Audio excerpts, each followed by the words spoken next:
दोस्तों नमस्कार, good morning. स्वागत है एक बार फिर से आप सभी का करंट अफेयर्स के आज के इस क्लास में। इस सीरीज को हम आगे बढ़ाते हैं और आज के इस क्लास में आप देखेंगे 21 नवंबर 2025 से संबंधित करंट अफेयर्स के प्रश्नों को, जिसका संपूर्ण संकलन होगा और जो बिहार राष्ट्रीय और अंतर्राष्ट्रीय खबरों से संबंधित होंगे। हमेशा की तरह तमाम जानकारी मैं आपको विस्तृत तौर पर दूंगा, ताकि बिहार के प्रतियोगी परीक्षाओं के लिए आपको दूसरे किसी और सोर्स पर भटकने की बिल्कुल आवश्यकता ना पड़े। दोस्तों, इस सीरीज की यही तो विशेषता है, ये बिहार के प्रतियोगी परीक्षाओं पर केंद्रित है। इस समय बिहार में बहुत सारे एग्जाम आयोजित होने वाली है और आपको मालूम है कि कल से ही ये जानकारी और भी ज्यादा फैल रही है कि बीपीएससी टीआरई 4 को लेकर प्रक्रिया शुरू होने वाली है जल्द ही। इस एग्जाम के लिए कमर कस लीजिए, क्योंकि बहुत जल्द एग्जाम आयोजित हो जाएगा और ऐसे में ये मौका आपको नहीं छोड़ना है। चाहे बीपीएससी टीआरई हो, बीपीएससी एईडीओ हो, 72वीं BPSC, Bihar police, SI, Bihar Jeevika, ये सारे एग्जाम के दृष्टिकोण से करंट अफेयर्स की श्रृंखला बहुत ही इंपॉर्टेंट है। अभी तो 71वीं बीपीएससी का रिजल्ट भी आ चुका है। अब आपको मेंस की प्रिपरेशन में लगना है। हमने टेलीग्राम पर एक पोल डाला था, मैंने वहां पर देखा कि कई सारे लोगों का रिजल्ट हुआ है। तो ऐसे में करंट अफेयर्स की जो जिम्मेदारी है बीपीएससी मेंस को लेकर, वो आप मुझे सौंप दीजिए। निश्चित तौर पर हम आपको दक्ष बना देंगे, यानी कि कुछ भी नहीं छूटेगा। इस कोर्स को आप लोग ले सकते हैं। बीपीएससी मेंस के दृष्टिकोण से ये बायलिंगुअल है। अब यहां पर शुरुआत करते हैं आज के इस क्लास की। दरअसल पिछले क्लास में एक प्रश्न मैंने आपसे पूछा था, खेलो इंडिया यूनिवर्सिटी गेम्स, ये इसका 5वां संस्करण है। इस संदर्भ में प्रश्न था कि जो आयोजन है किस राज्य में किया जाएगा और जिसका शुभंकर खम्मा और घनी को चुना गया। दोस्तों, आपको मालूम है ये एक प्रकार से आप बोल सकते हैं आदर सूचक, सम्मान सूचक, या फिर एक प्रकार से बोल रहे हैं अभिवादन सूचक शब्द है। और मतलब बेसिकली ये राजस्थान में बहुत ज्यादा मतलब प्रचलित है। बेसिकली आप बोल सकते हैं यही से ये संबंधित है, खम्मा गने। तो बेसिकली जो आयोजन है राजस्थान में होना है और चर्चाएं डिटेल में हम कर चुके हैं। पुनः से जब भी कोई बातें निकल कर आएगी तो पुनः बतलाएंगे। अगर इसकी कंप्लीट जानकारी आपको छूटा हुआ तो पिछले क्लास को देख लीजिएगा। अब सेशन की शुरुआत करते हैं, लेकिन उससे पहले ये ध्यान रखिए, करंट अफेयर्स की इस कोर्स को जो आप लोग देख रहे हैं या फिर इस सीरीज को जो आप लोग देख रहे हैं, इसका मंथली सीरीज भी चलता है। उसका जो पीडीएफ है 2022 से लगातार हम आपको देते आ रहे हैं। 2025 का भी लगभग आपका अपडेट हो चुका है। मतलब लगभग क्या, मतलब अभी तो नवंबर चल रही है, नवंबर एंड होगा तो नवंबर का भी मिल जाएगा। अभी अक्टूबर तक का मिल चुका है और कंप्लीट जो है प्रिपरेशन आप करंट अफेयर्स के इस विजेता बैच से कर सकते हैं।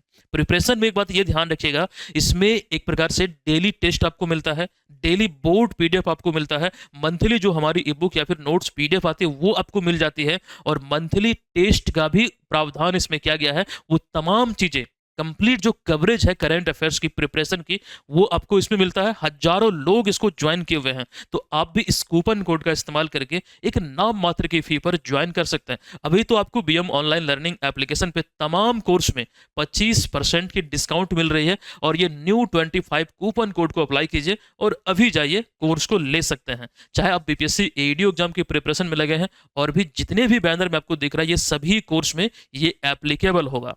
अब आइए फाइनली हम सेशन की शुरुआत करते हैं आज के इस क्लास के पहले प्रश्न से।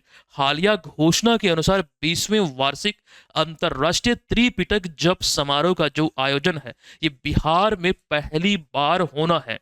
प्रश्न यहां पर यह है कि बिहार में पहली बार कहां पर इसका आयोजन किया जाएगा।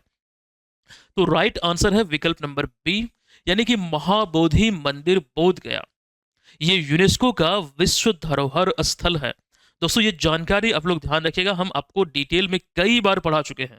अभी फिलहाल उसकी चर्चा हम नहीं करेंगे। यहां पर इस समारोह की बात हम कर रहे हैं। राइट आंसर है विकल्प नंबर बी। अब संबंधित तथ्यों को देख लीजिए। देखिए, 20वां संस्करण है, ये वार्षिक आयोजन है। तो 20वां वार्षिक अंतर्राष्ट्रीय त्रिपिटक जप समारोह का जो आयोजन है, बिहार में पहली बार महाबोधि मंदिर बोधगया में होगा, जहां बुद्ध ने ज्ञान प्राप्त किया था। बौद्ध धर्म से जुड़े हुए स्थलों को लेकर अभी हम आपको जानकारी देंगे। फिलहाल यहां पर प्रश्न के एक्सप्लेनेशन पे फोकस कीजिए। जो आयोजन है वो 2 दिसंबर को शुरू होगा। अभी एक प्रेस कॉन्फ्रेंस के माध्यम से इसकी जानकारी दी गई थी, और वही चीजें यहां पर आपको हम बतला रहे हैं। तो 2 दिसंबर से शुरू होगी, 12 दिसंबर तक ये संचालित होगी, और इस समारोह में 17 बौद्ध संगठन भारत के विभिन्न हिस्सों से एक साथ शामिल होंगे, और पहली बार ये समारोह या फिर जो आयोजन है बिहार में हो रहा है। इसका उद्देश्य त्रिपिटक ग्रंथ के अध्ययन, जप और संरक्षण को बढ़ावा देना एक मूल उद्देश्य है। दोस्तों, त्रिपिटक बौद्ध धर्म में एक पवित्र ग्रंथ माना जाता है। सुत्त पिटक, विनय पिटक और अभिधम्म पिटक।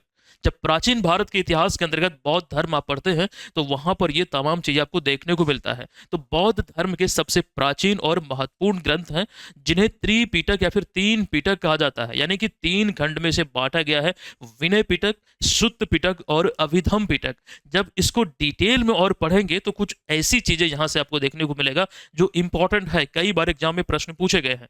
फिलहाल यहां पर त्रिपिटक की चर्चा हुई तो बेसिक से बस ये नाम आदि आप ध्यान रखिए। इसी के अध्ययन और जप की जो परंपरा है, जो नियम है, जो प्रावधान है और इसके संरक्षण आदि को लेकर यह समारोह आयोजित हो रहा है। दोस्तों, भगवान महावीर नहीं बल्कि भगवान बुद्ध के निर्वाण निर्वाण यानी कि उनकी एक प्रकार से मृत्यु की घटना। एक्चुअली बौद्ध धर्म में महात्मा बुद्ध की जो मृत्यु हुई, उनकी एक प्रकार से निधन को, मृत्यु को महापरिनिर्वाण कहा जाता है।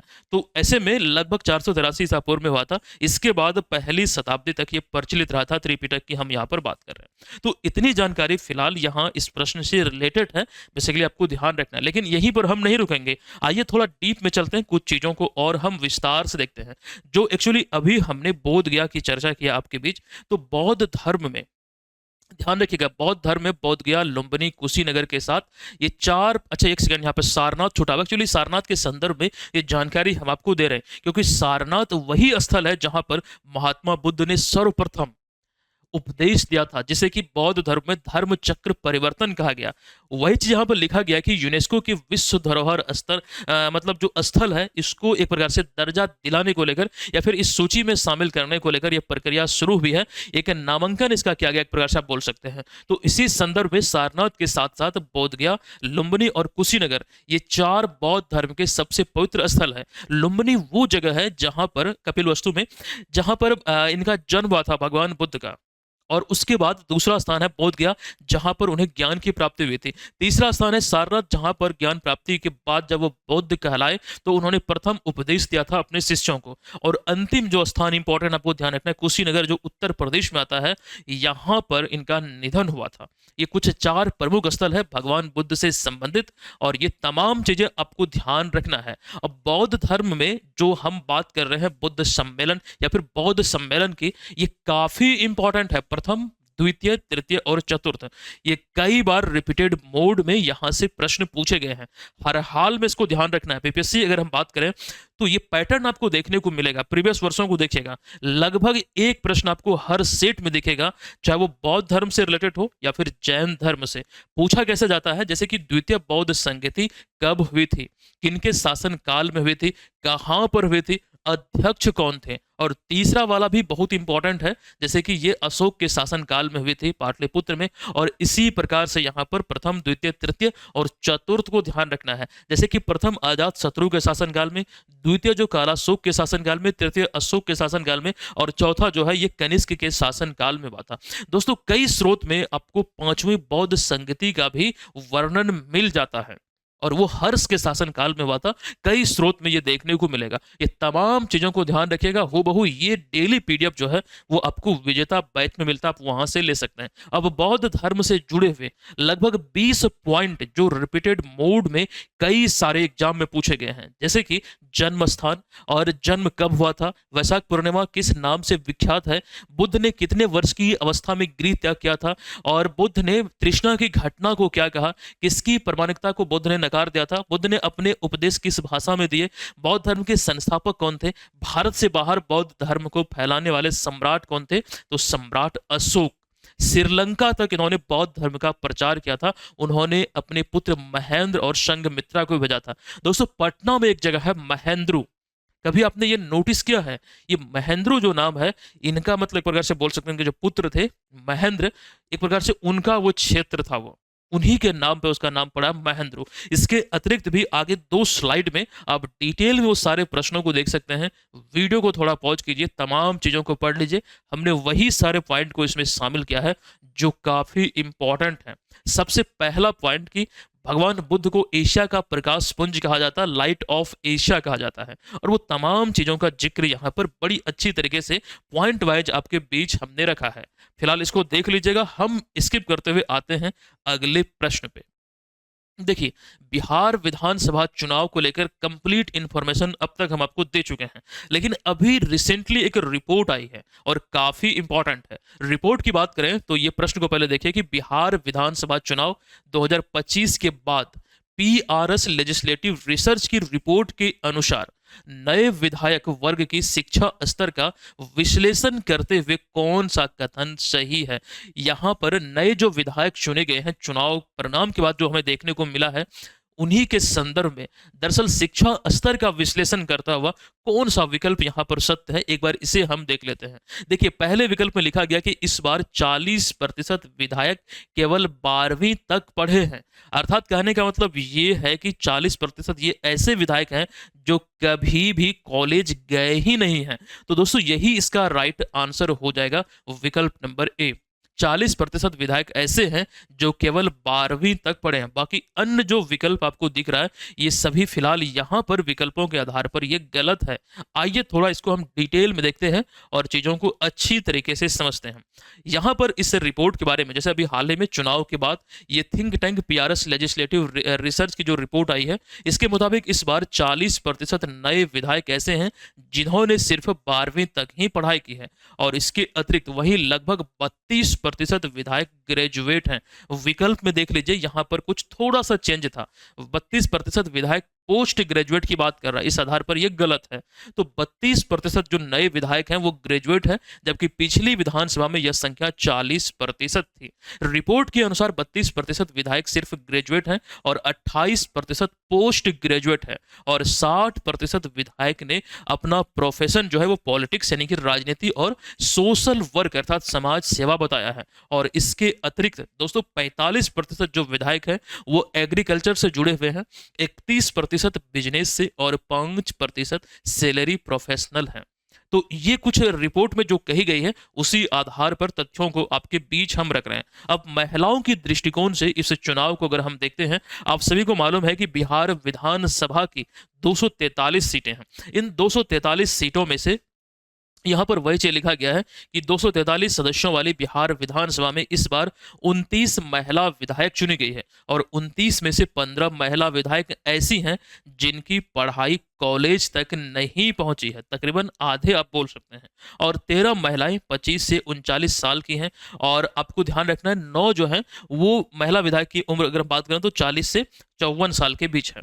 रिपोर्ट के आधार पर जो चीज़ें इंपॉर्टेंट है, बेसिकली ये उम्र आदि तो नहीं पूछा जाएगा, लेकिन महिला विधायकों की संख्या जरूर पूछा जा सकता है। और एक्चुअली ये एजुकेशन को लेकर जो पॉइंट यहाँ पर रिपोर्ट में कही गई है, इन सारे चीज़ों को आप ध्यान रख सकते हैं। बिहार विधानसभा चुनाव को लेकर ये तमाम जानकारी इस वीडियो में भी डिटेल में हमने आपको दिया है। एप्लीकेशन पे फ्री वीडियोज करके एक सेक्शन है, वहाँ पर तमाम जो वीडियो होते हैं वो आपको उपलब्ध कराया जाता है और इसका PDF फाइल भी आपको मिल जाता है। ये जानकारी आप यहाँ पर देख सकते हैं, 2 चरणों में चुनाव हुआ था, वही सारी बातें यहाँ पर हमने रखा है। और ये सीटों को लेकर जो विभाजन हुआ, जो मतलब राजनीतिक पार्टी जो सीट जीती है, कितने पे लड़ा, कितना जीता, उसका वर्णन यहाँ पर यह है। एक इंपॉर्टेंट सवाल यह भी है कि सबसे अधिक जो वोट है, वोट प्रतिशतता की अगर हम बात करें तो सबसे अधिक जो वोट है वो आरजेडी को मिला है, क्योंकि आरजेडी सबसे अधिक सीटों पर चुनाव लड़े थे। कल इसका हमने विस्तार पूर्वक विश्लेषण आपको दिया था कि क्यों ऐसा सबको लग रहा है कि आरजेडी को अधिक वोट मिला और आरजेडी की सरकार नहीं बने। तो रीजन यही था कि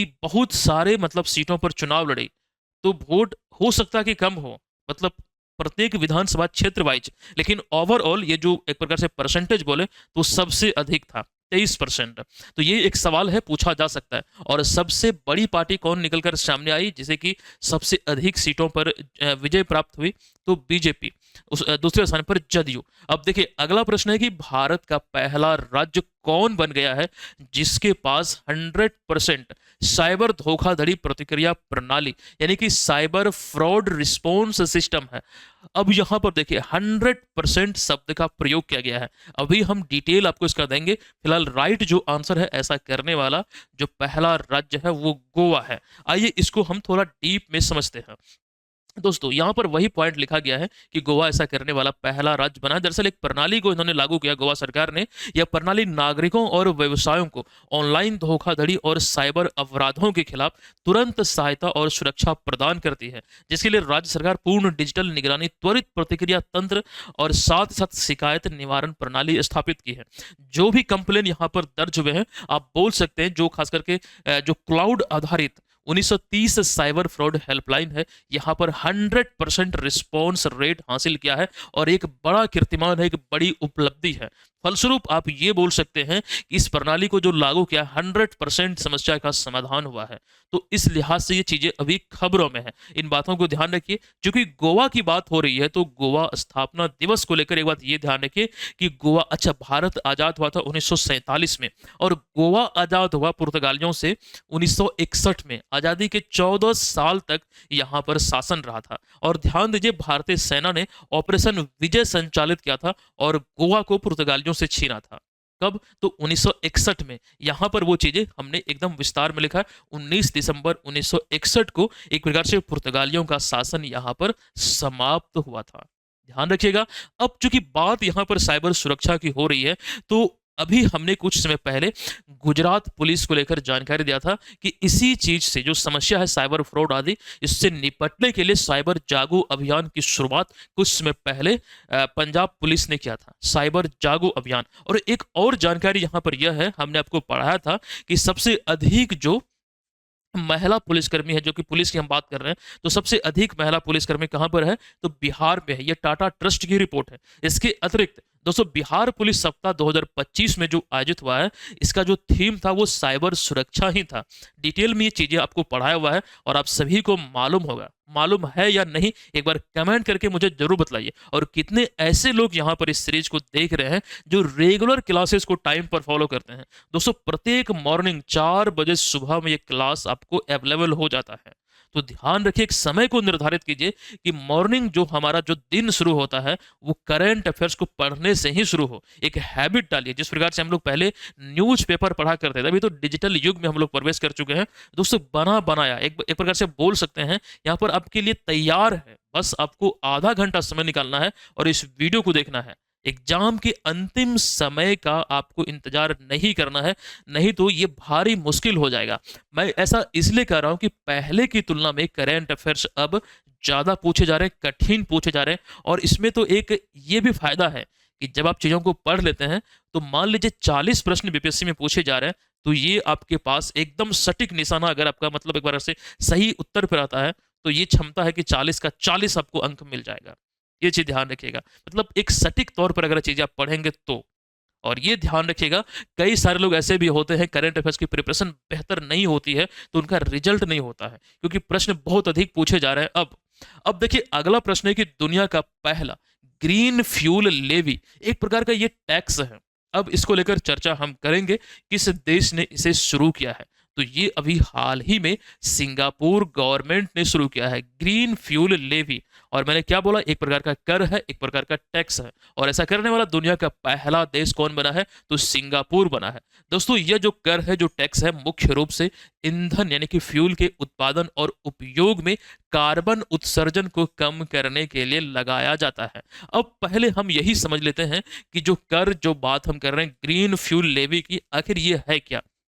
देखिए, लेवी शब्द का अर्थ क्या होता है? कर या फिर टैक्स या फिर शुल्क या फिर वित्तीय राशि जो सरकार किसी वस्तु पर या फिर सेवा या फिर गतिविधियों पर अतिरिक्त लगाती है। जब सरकार, मतलब अलग शब्दों में, जब सरकार किसी चीज पर आर्थिक बोझ डालती है तो उसे लेवी कहा जाता है। तो बेसिकली यहाँ पर देखिए, हमने क्या लिखा है कि कार्बन उत्सर्जन को कम करने के लिए, दरअसल इसका उद्देश्य पर्यावरण संरक्षण, स्वच्छ ऊर्जा और जलवायु परिवर्तन से निपटने में मदद करना है।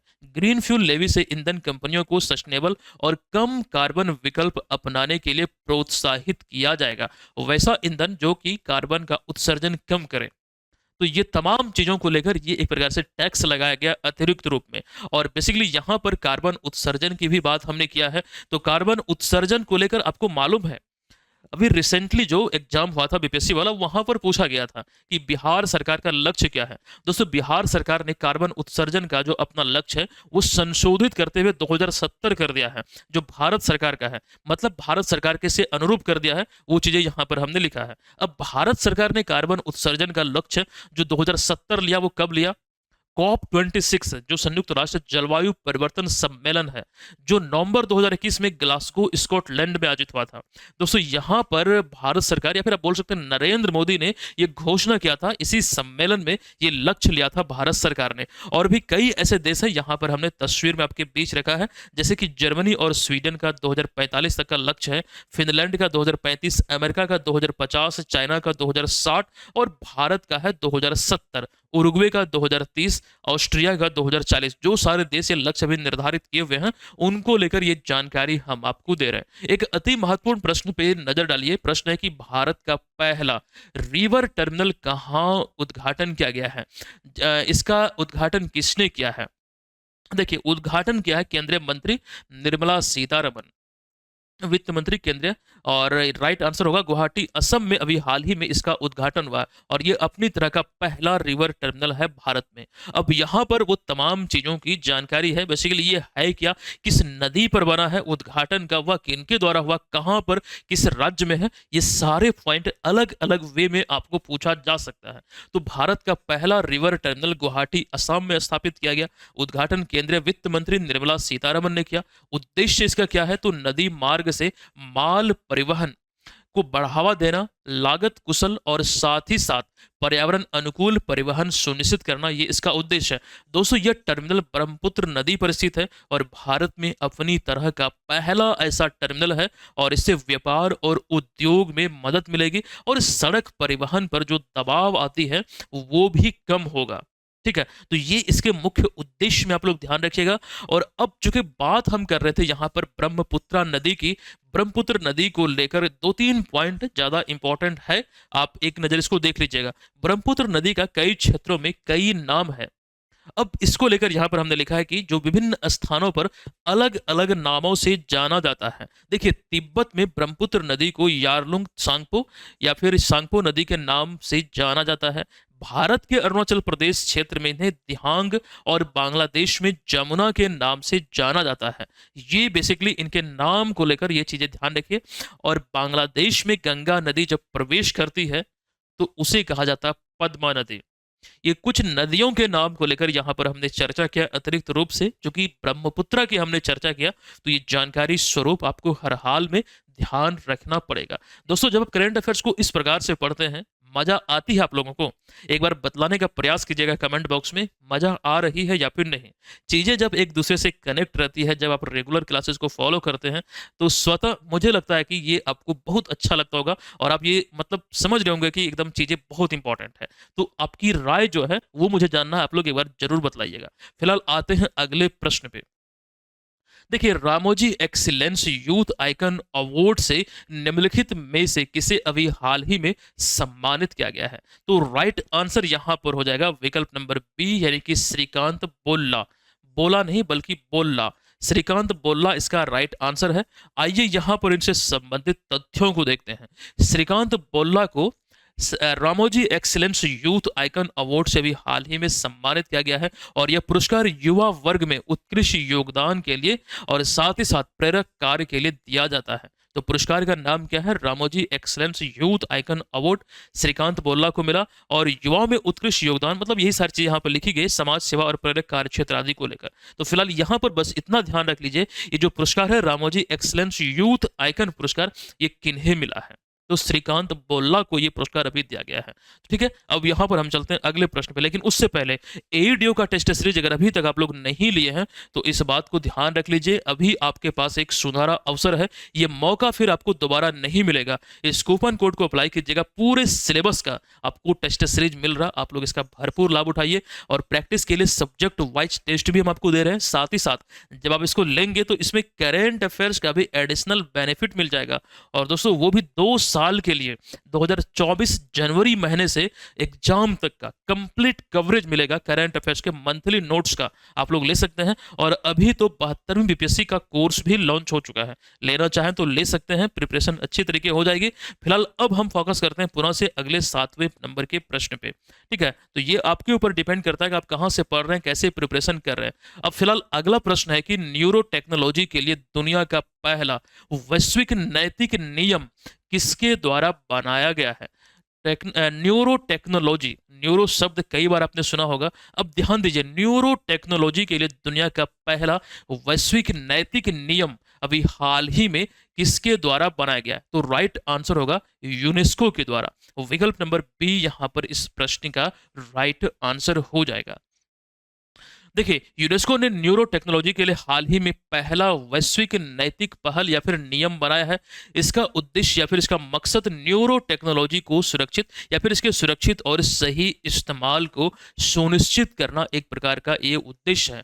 मतलब न्यूरो टेक्नोलॉजी का सुरक्षित और सही इस्तेमाल हो, इस बात को लेकर ये कहा जा रहा है कि ये सुरक्षित और सुनिश्चित हो, मतलब सुरक्षित और सही इस्तेमाल हो, ये सुनिश्चित अगर होती है, मतलब यही उद्देश्य है, तो ये चीजें बेहतर और संचालित होगी, ये यहाँ पर कहा जा रहा है।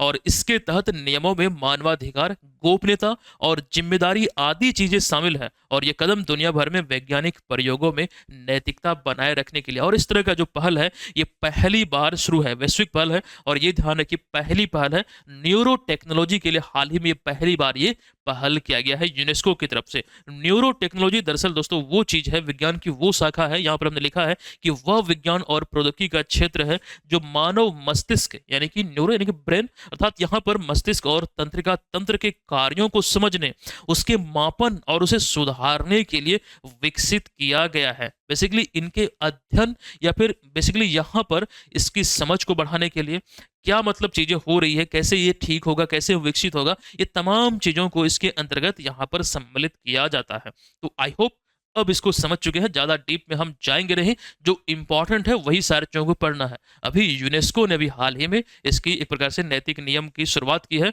और यूनेस्को जो है ये संयुक्त राष्ट्र का ही एक अंग है।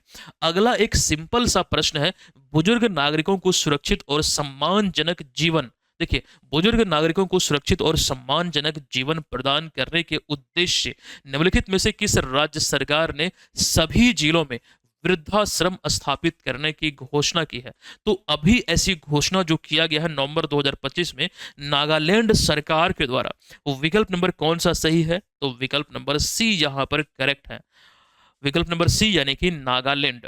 अगला प्रश्न है सालू मर्दा थिमक्का, ये नाम याद रखिएगा, सालू मर्दा थिमक्का, जिनका अभी हाल ही में निधन हुआ है। उनको उनके पर्यावरण संरक्षण में योगदान के लिए भारत सरकार ने कब किस पुरस्कार से सम्मानित किया था। और इस तरह के पैटर्न वाले प्रश्न एग्जाम में बनते हैं। कोई महान हस्ती है जिनका निधन हुआ है, उन्हें कोई पुरस्कार मिला है, तो वहां से प्रश्न बनना स्वाभाविक है। तो बेसिकली यहां पर जो हम इनकी बात कर रहे हैं, इन्हें मिला था पद्मश्री, जो भारत का चौथा सर्वोच्च सम्मान है। और ये पद्मश्री इन्हें कब मिला था, तो वर्ष 2019 में इन्हें यह पुरस्कार मिला था। इस बात को ध्यान रखिएगा। यहां पर इनसे जुड़े हुए तथ्यों को हम देखेंगे। सबसे पहले इन्हें तस्वीर में देख लीजिए, इनका नाम है सालू मर्दा थिमक्का, जो कि भारत की मशहूर पर्यावरण संरक्षक और ट्री वुमेन के नाम से जानी जाती है, प्रसिद्धि इन्हें मिली है। इनका नाम क्या है, सालू मर्दा थिमक्का। अभी जो हम आपको जानकारी दे रहे थे इनके बारे में, और इनका अभी निधन हुआ 14 नवंबर 2025 को 114 वर्ष की आयु में। कर्नाटक की रहने वाली है, बेंगलुरु में इनका निधन हुआ। उनका जन्म 30 जून 1911 को कर्नाटक के तुमकुरु जिले में गुब्बी तालुका में हुआ था। इस बात को ध्यान रखिएगा। अब इनके बारे में मतलब यहाँ पर लिखा गया, कर्नाटक में 8000 से अधिक पेड़ लगाई है तथा उन्हें संरक्षण भी प्रदान किया है। इसी उपलब्धि को लेकर भारत सरकार ने वर्ष 2019 में भारत के चौथे सर्वोच्च सम्मान भारत रत्न से इन्हें सम्मानित किया था। दोस्तों 2025 में 139 महान हस्तियों को भारत रत्न दिया गया है, और ये पुरस्कारों का वितरण 2 चरणों में हुआ था। और बिहार को पद्म पुरस्कारों में जो 3 पुरस्कार आते हैं, पद्म विभूषण, पद्म भूषण और पद्मश्री, तो 7 पुरस्कार मिला है बिहार को। जो पद्म विभूषण मिला है वो बिहार कोकिला शारदा सिन्हा को। पद्म भूषण किन्हें मिला है, तो आपको मालूम होगा, वो मिला सुशील कुमार मोदी को। और उसके बाद 5 और नाम है जो कि पद्मश्री उन्हें मिला है। तो कंप्लीट इन्फॉर्मेशन पहले हम कई बार आपको दे चुके हैं, वो चीज़ ध्यान रखिए। क्योंकि पेड़ों की बात हो रही है, उनकी संरक्षण की बात हो रही है, तो चिपको आंदोलन को आप नहीं भूल सकते। चिपको आंदोलन बहुत ही इंपॉर्टेंट है। लेकिन इसके अतिरिक्त दो और पॉइंट अभी हम जो अपडेट है करंट अफेयर्स में वो आपको देंगे। सबसे पहले चिपको आंदोलन देख लेते हैं। जो पेड़ों की अंधाधुंध कटाई हो रही थी, इसको रोकने के लिए 26 मार्च 1974 को उत्तराखंड के चमोली जिले में यह शुरू हुआ था। दरअसल कोई भी जब पेड़ को काटता था, वहां की स्थानीय महिलाएं पेड़ के चारों ओर इस तरह से एकदम पकड़ के उसे उसके संरक्षण को लेकर खड़ी हो जाती थी कि पेड़ को काटना तो पहले मुझे काट दो। तो ये एक प्रकार से इतनी फेमस हो गई, मतलब इसके जनक कहा जाता है सुंदरलाल बहुगुणा को, जो उत्तराखंड में चमोली जिले से शुरुआत हुआ था और ये पूरी दुनिया में ये चीजें फैला प्रसिद्ध हुआ। बेसिकली ये क्यों हो रही थी, तो ये एक प्रकार से पेड़ के संरक्षण को लेकर, और ये महान कार्य के लिए इनका नाम हमेशा के लिए अमर हो गया, सुंदरलाल बहुगुणा। और पेड़ों की रक्षा करना बहुत जरूरी है आज के समय में भी। जब भी आपको खाली जगह आपको कहीं मिले तो जरूर पेड़ लगाइए। खास करके जो गांव देहात से बिलोंग करते हैं उनके पास तो ये स्वतंत्रता होती है कि जो भी खाली जमीन आपके पड़े हुए हैं, और पेड़ अच्छा रिटर्न भी देता है। सबसे बड़ी बात यह है कि स्वच्छ वायु आपको मिलता है। जब पेड़ पुरानी हो जाती है तो आप उसे बेच भी सकते हैं, ठीक है। तो रिटर्न बहुत अच्छा देता है, कई मायने में बहुत सारे इसके फायदे हैं। दोस्तों यहाँ पर एक और जानकारी हम आपको देंगे कि मध्य प्रदेश सरकार ने भी हाल ही में भारत का, या फिर मध्य प्रदेश हाल ही में भारत का ऐसा पहला राज्य बना है जहां पर एआई आधारित real time forest alert system शुरू किया गया है, जिसका उद्देश्य वन संरक्षण में सुधार करना है। मतलब एआई से जोड़ा गया है। अब एक और अगला पॉइंट है कि 12 अप्रैल 2025 को तेलंगाना के मशहूर पर्यावरणविद और पद्मश्री पुरस्कार से सम्मानित दरीपल्ली रमैया का 87 साल की आयु में निधन हुआ। ये मशहूर पर्यावरणविद, और उन्हें पुरस्कार भी मिला था 2017 में। भारत का जो चौथा सर्वोच्च सम्मान है पद्मश्री उन्हें मिला था, ये चीज ध्यान रखिएगा। उनका नारा था वृक्षो रक्षिति रक्षिता। वृक्षो रक्षिति रक्षिता यानी कि तुम वृक्ष को बचाओ, वृक्ष तुम्हें बचाएगा। पेड़ बचाओ या तुम्हें बचाएगा, ये इनका नारा था। और इनकी अभी हाल ही में मतलब जो निधन हुआ उसी के संदर्भ में पॉइंट है, 87 साल में इनका निधन हुआ है। चलिए, ये तेलंगाना के थे। अगला प्रश्न है कि बाल अधिकारों के लिए यूनिसेफ इंडिया की सेलिब्रिटी एडवोकेट के रूप में किसे नियुक्त किया गया है। एक साउथ की एक्ट्रेस है कृति सुरेश। मे भी आप लोग नाम से परिचित न हो, लेकिन जब तस्वीर आपको हम दिखलाएंगे तो आप इन्हें जान जाएंगे, समझ जाएंगे। कृति सुरेश को बहुत सारी मूवी में आपने देखा होगा, ठीक है। तो इन्हें आप यहाँ पर देख रहे हैं। अभी इन्हीं को यूनिसेफ इंडिया ने बाल अधिकारों के लिए सेलिब्रिटी एडवोकेट नियुक्त किया है, और उनका मुख्य उद्देश्य बच्चों के अधिकारों के प्रति जागरूकता बढ़ाना और उन्हें सुरक्षित वातावरण प्रदान करना। दरअसल यह नियुक्ति बच्चों की शिक्षा, स्वास्थ्य और सुरक्षा के कार्यक्रमों को बढ़ावा देने के लिए की गई है। वैसे भी इस समय प्रेजेंट टाइम में जो एक जरूरत है, जैसे कि शिक्षा, स्वास्थ्य और सुरक्षा, आप इसमें रोजगार भी जोड़ सकते हैं, लेकिन बच्चों के संदर्भ में बात हो रही है तो बच्चों के लिए रोजगार नहीं है। पहले उसे बेसिक एजुकेशन मिलनी चाहिए, उन्हें शिक्षा की गुणवत्ता बेहतर मिले। समय के साथ जो बदलाव आती है, जैसे कि बदलाव की अगर हम बात करें तो एआई, आपने नाम सुना है आर्टिफिशियल इंटेलिजेंस। अभी भारत के जो केंद्रीय शिक्षा मंत्री है धर्मेंद्र प्रधान, उन्होंने ये घोषणा कर दिया है कि अगले सत्र से 26-27 का जो सत्र होगा स्कूली शिक्षा के, वहां पर आपको ध्यान रखना है कक्षा 3 से ऊपर, मतलब 3 से ऊपर एआई का एक चैप्टर, एक सब्जेक्ट होगा। और बदलते हुए दौर में एआई के युग में हम लोग प्रवेश कर चुके हैं, तो ये सारे इनोवेशंस, या फिर आप बोल लीजिए ये सारी जो नई पहले हैं, समय के अकॉर्डिंग हमें चलना पड़ेगा तभी वो पॉसिबल होगा। उदाहरण के लिए आप ये देख लीजिए, जो नोकिया कंपनी का फोन हुआ करता था, आप कुछ समय पहले चले जाइए 2004-5 के आसपास, 6 के आसपास चले जाइए, मतलब किन्हीं को भी बोल लीजिए कि कौन सा मोबाइल है, नोकिया है। अच्छा, नोकिया क्यों लोग पसंद करते थे? उनकी वो बिल्ड क्वालिटी थी, उस तरह उस समय मतलब प्रसिद्धि उनकी थी। लेकिन नोकिया ने अपने आप को अपग्रेड नहीं किया। एक बड़ी अच्छी कंपनी थी, बहुत मजबूत उनका मोबाइल फोन होता था, लेकिन समय के साथ जब नोकिया अपग्रेड नहीं हुई तो लोगों ने उसको मतलब नकार दिया एक प्रकार से। अब नोकिया का जब फोन आता है तो लोग नहीं लेते हैं, अदर कंपनी की ओर भागते हैं, क्योंकि वो समय के अकॉर्डिंग चले ही नहीं। तो समय के साथ चलना बहुत ही जरूरी होता है। दोस्तों, आपसे एक सवाल ये भी पूछा जा सकता है कि यूनिसेफ में, यूनिसेफ का जो पूरा नाम होता है, जो फुल फॉर्म होता है, वो क्या है? तो यूनाइटेड नेशंस है। देखिए, यूएन में, जो यूनिसेफ में यूएन जो अल्फाबेट है यू और एन, तो United Nation International Children's Emergency Fund, और शुरुआत कब हुई थी? शुरुआत 11 दिसंबर 1946 को संयुक्त राष्ट्र की स्थापना के बाद संयुक्त राष्ट्र द्वारा ही शुरुआत हुआ था और न्यूयॉर्क में इसका मुख्यालय है। बच्चों के अधिकार, शिक्षा, स्वास्थ्य, पोषण और सुरक्षा सुनिश्चित करना इसका एक मूल उद्देश्य है। तो ये तमाम बातों को यूनिसेफ के संदर्भ में आपको ध्यान रखना है। दोस्तों आगे हम आते हैं अगले प्रश्न पे। नीचे दिए गए कथनों में से कौन सा या फिर कौन से कथन सही है? इसको थोड़ा डिटेल में पढ़िए, सारे विकल्पों को आपको पढ़ना पड़ेगा। लेकिन उससे पहले आप प्रश्न पत्र में ये मार्क कर लीजिए, जब भी इस तरह का प्रश्न पूछा जाए, क्या पूछा गया है, कौन सा सही है। हमने ये देख लिया है क्या पूछा गया, कौन सा सही है। ठीक है, ये सही का ही हमें यहाँ पर पहचान करना है। देखिए पहला कथन है कि 17 नवंबर 2025 को लाला लाजपत राय की 97वीं पुण्यतिथि मनाई गई है। ये कथन बिल्कुल सत्य है। अगला है, उन्हें पंजाब के लायन के नाम से जाना जाता है, यानी कि पंजाब केसरी के नाम से जाना जाता है या फिर पंजाब का शेर कहा जाता है। ये भी सत्य है। अगला है, उन्होंने सविनय अवज्ञा और विरोध आंदोलन में अहिंसात्मक भाग लिया था। तो ये भी एक प्रकार से यहाँ पर सत्य है। अगला है, उनकी मृत्यु जो थी ये ब्रिटिश पुलिस की लाठी चार्ज के कारण हुई थी। दोस्तों ये बहुत ही इंपॉर्टेंट है भारतीय इतिहास में और ये भी यहाँ पर सत्य है। हम इसके डिटेल में नहीं जाएंगे, लेकिन जो पॉइंट यहाँ पर लिखा गया है बिल्कुल सत्य है। और चारों के चारों जब विकल्प सत्य है तो सभी चार जो कथन है वो यहाँ पर सत्य हमें प्रतीत हो रहा है और यही इसका राइट आंसर है। अब अगला एक और प्रश्न है, इसे देख लेते हैं कि नीचे दिए गए दिवसों का सही तारीख का क्रम क्या है। जैसे कि यहां पर पहले नंबर पे है राष्ट्रीय मिर्गी दिवस, जनजातीय गौरव दिवस और संगठित अपराध के खिलाफ संघर्ष का अंतरराष्ट्रीय दिवस। अच्छा, इस तरह के प्रश्न आपने शायद पहले कभी नहीं देखा होगा।